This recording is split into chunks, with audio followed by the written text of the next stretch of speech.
મોટા સમાચાર મહેસાણાથી મળી રહ્યા છે। કડીમાં બે સોસાયટી વચ્ચે પથ્થરમારાની ઘટના પ્રકાશમાં આવી। સાકાર અને ધનંજય નામની બે સોસાયટી વચ્ચે પથ્થરમારો થયો। રસ્તાની બાબતે બંને વચ્ચે ઘણા સમયથી માથાકૂટ ચાલતી હતી અને બંને સોસાયટીના સભ્યો સામસામે આવી જતા પથ્થરમારો થયો છે। નાના બાળકો સહિત 5 જેટલા વ્યક્તિઓ ઈજાગ્રસ્ત થયા છે।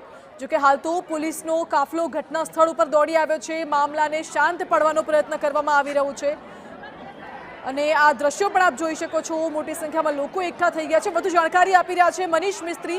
મનીષ, શું છે આખો મામલો? જી, આ સમગ્ર ઘટના કડીની છે કે જ્યાં સાકાર સોસાયટી અને ધનંજય નામની બંને સોસાયટીઓ વચ્ચે પથ્થરમારો થયો છે। જાણવા મળેલ જે માહિતી છે એ મુજબ જ્યારે પથ્થરમારો શરૂ કરવામાં આવ્યો એ પહેલા જ લાઇટો બંધ કરી દેવામાં આવી હતી। સીસીટીવી ગેટ પરના તોડી નાખવામાં આવ્યા હતા, લાઇટો તોડી નાખવામાં આવી હતી અને સોસાયટીએ એક સોસાયટીના કેટલાક શખ્સોએ બીજી સોસાયટીના શખ્સો પર પથ્થરમારો શરૂ કર્યો હતો અને એમાં સામસામે પથ્થરમારો શરૂ થઈ ગયો હતો। આ સમગ્ર મામલો જે જાણવા મળ્યો છે એ મુજબ રસ્તાની બાબતે ઘણા સમયથી માથાકૂટ ચાલતી હતી।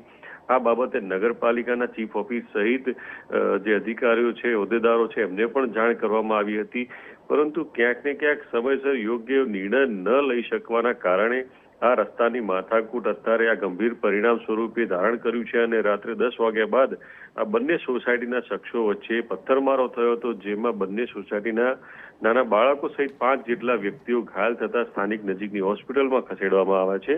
સમગ્ર મામલે કડી પોલીસે ઘટના સ્થળે પહોંચીને તપાસ શરૂ કરી છે અને મામલો ઠાર પાડવાનો પ્રયત્ન શરૂ કર્યો છે।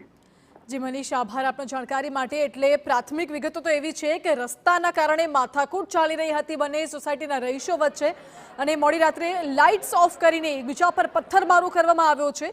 આ ઘટનામાં નાના બાળકો સહિત 5 જેટલા લોકોને ઈજાઓ પહોંચી છે। જો કે પોલીસનો કાફલો પણ ઘટના સ્થળે પહોંચી ગયો છે। મામલાને શાંત પાડવાનો પ્રયત્ન પોલીસ દ્વારા કરવામાં આવી રહ્યો છે।